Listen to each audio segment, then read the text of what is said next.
দেখো এখানে কি লেখা আছে, রিস্ক ফল, মানে পড়ে যাওয়ার একটা ভয় আছে। আর এগুলো মানে হাসপাতালের সিস্টেম অনুযায়ী চেনার সুবিধার্থে এগুলো সবাই জানো এগুলো দিয়েছে। আর এখানে তো মানে জায়গাটা একেবারে কালো হয়ে গেছে পুরা, মানে দুই হাতে আমি দেখাবো, দুইটা হাতেই তো যে আল্লাহ বাঁচিয়ে ফিরে নিয়ে এসেছেন আলহামদুলিল্লাহ। ডাক্তাররাই ভয় পেয়ে গেছেন, ওরা মানে চিন্তা করে রেখেছিলেন যে হয়তো স্ট্রোক হয়ে গেছে। ওরা নিয়ে আগে প্রেশার না মেপে জিজ্ঞেস করে আগে প্রেশার মেপে তারপরে ওরা নিয়ে ইয়েতে ঢুকিয়েছে, হার্টের ইকো ইসিজি এগুলো করিয়েছে। করানোর পরে ওরা অবজারভেশনে রেখেছে। তারপরে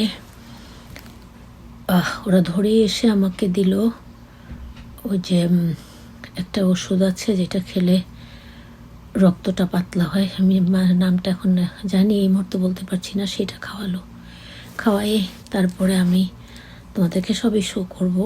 এই হাতটা এত কালো হয়ে গেছে আমি আসলে দেখি নাই, এখন দেখতেছি অনেক কালো হয়ে গেছে। তারপরে ওইটা খাওয়ানোর পর এসে 2 সিরিঞ্জ দিয়ে ইঞ্জেকশন দিয়ে গেল, সেটা ডান হাতে। তারপরে ইঞ্জেকশন দিয়ে যাওয়ার পরে ওরা একটু পর এসে দেখতেছে, কিন্তু প্রেশার কিছুতেই নামাতে পারছে না। তোমাদের ভাইয়া কাছ থেকে এসেছিলেন বোধহয় রাত 2:30টার সময়, তোমার ভাইয়াকে ভাত খাওয়ালাম, ও নিজেই নিল, বললাম যে খাওয়া, আমি পাশে বসি, ভাত খাওয়ালাম। পরে মানে আমি বুঝতে পারতেছি যে আমার এমন খিঁচুনি হচ্ছে আর হাতগুলো এরকম এরকম এরকম করে মানে একদম মানে এমনভাবে কাঁপতেছে যে কন্ট্রোল করা সম্ভব না। পরে বললাম যে আমাকে একটু ইমার্জেন্সিতে নেও না। আমার ছেলেকে দেখালাম যে দেখ উপরেরটা 200, নিচেরটা 108। আমার ছেলে মুখের দিকে তাকায় আছে, বলে পানি খাবা। তারপরে তোমার ভাইয়া বলল যে কিছু বলে না, চুপ করে আছে। তারপরে খেয়ে দিয়ে উপরে আসছে। তারপরে নিজেই কাঁচা করলা চাবিয়ে খেলাম। তারপরে 1 ঘন্টা 2 ঘন্টা পরে চেক করে দেখি না কমার কোনো ইয়ে নাই। তারপরে তেঁতুল খেলাম গুলায় 1 গ্লাস, তারপরে কমলো, একটু কমলো, কিন্তু ভিতরে মনে হচ্ছিল বুকটার ভিতরে শক্ত হয়ে কেমন জানি লাগছে, আর চোখে না কীরকম যেন উল্টাপাল্টা দেখছি। তারপরে মাথায় ব্যথা করছিল, হাতের রোগগুলোতে অনেক ব্যথা করছিল। পরে টিকতে না পেরে আবার প্রেশার মাপলাম, মেপে দেখি যে না কমতেছে না, একটু কমেছে, নিচেটা 106 এসেছে উপর। তখন ভুলে গিয়েছিলাম অ্যাসপিরিন খেতে দিয়েছিল। তারপরে যে এখানে দেখো, এখানে সিরিজ সেট করে রেখে ওদের যা যা লেগেছে ওরা একটা পর একটা এসে ইঞ্জেকশন দিচ্ছে, এরকম 2টা ইঞ্জেকশন দিল। তারপরে এনে গ্যাসের ওষুধ খাওয়ালো। তারপরে এরকম করে দেখো, ও যখন তোমার ভাইয়াকে বললাম আমি আর পারছি না, প্লিজ একটু নিয়ে যাও না, কাছ থেকে এসেছে তো নিতে চাচ্ছিল না। পরে জাস্ট 4:30 বাজে ভোর, তখন নিয়ে গেল। নিয়ে যাওয়ার পরেই তো এগুলো যেগুলো বলছে একটার পর একটা হচ্ছে। তারপরে 2বার করে ইকো করালো, 2বার করে ইসিজি করালো, বুকের এক্সরে করালো। আমি ভয়ে কত দোয়া পড়ছি, গলা শুকিয়ে যাচ্ছে। তারপরে এখানে কিছু কথা বলবো, আমি কুইন্স হসপিটালে গিয়েছিলাম। এখানে বাঙালিও অনেক নার্স আছে, ডাক্তার আছে এবং বিভিন্ন দেশেরই আছে। সবাই ব্যবহার এত ভালো, মানে প্রশংসা না করে পারা যাবে না ওই ডক্টর। তারপরে এই কুইন্স হসপিটালে কিন্তু হুমায়ুন আহমেদ, বাংলাদেশের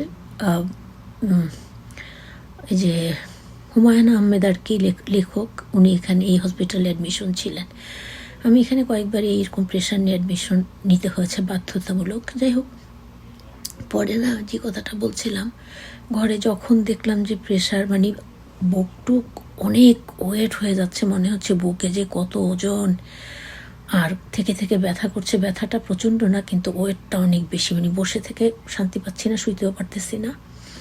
তারপরে ঘাড়ের 2 পাশে ব্যথা। তারপরে হঠাৎ করে মনে হলো, এখন হাসি, এটা মনে হয়েছে সন্ধ্যার সময়, ইফতার আগ মুহূর্তে অথবা পরের মুহূর্তে, তখনই প্রেশার অনেক হাই, তখন মাপিনি, কিন্তু প্রচণ্ড খারাপ লাগছে। হঠাৎ মনে হলো আমার ছেলেটা বড় হলো, এখন অনেক বোকা আছে, নিজে টেক কেয়ার করতে পারে না।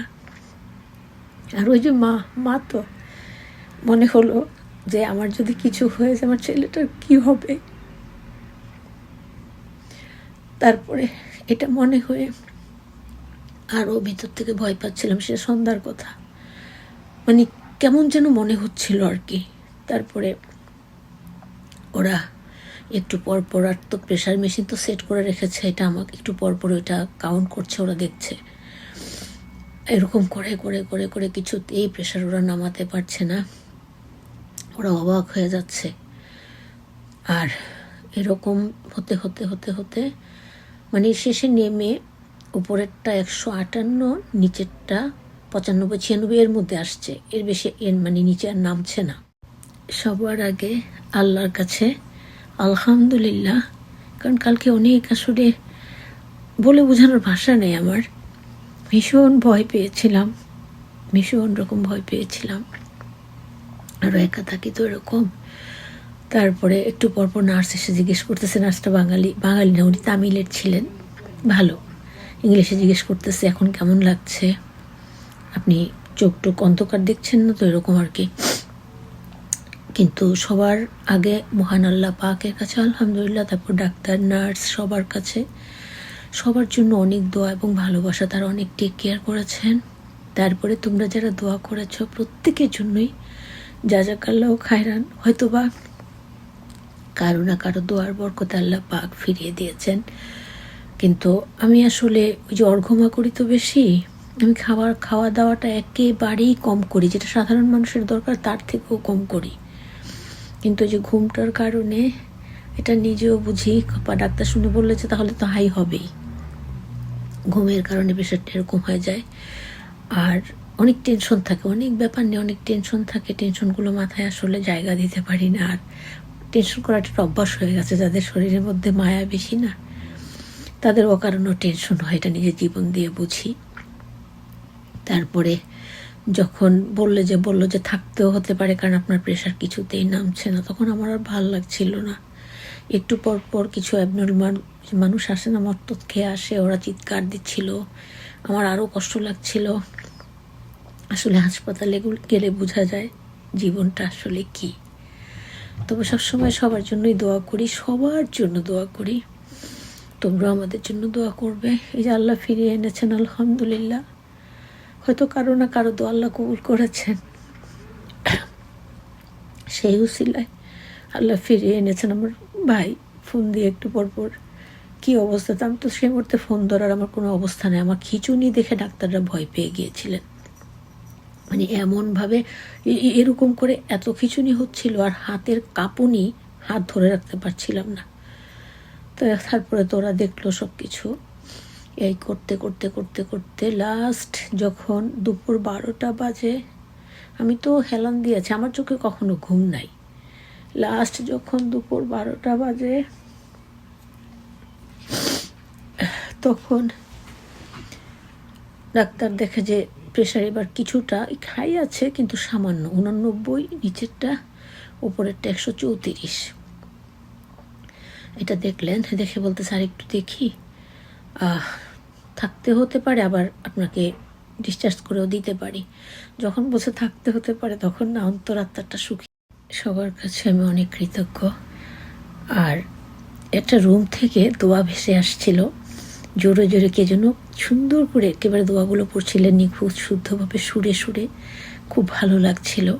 আর এটা তো জ্যামাইকা এলাকা, তো এখানে তো বাঙালি অনেক বেশি, বাঙালি রোগীরাও আছেন, বাঙালি ডাক্তার, বাঙালি আর যে যেখানকারই হন না কেন, সবচেয়ে বড় কথা না এই জায়গায় প্রত্যেকটা ডাক্তার বলো নার্স বলো, ওরা অন্তর দিয়ে সেবা করে, এই জিনিসটা আমার খুব ভালো লাগে।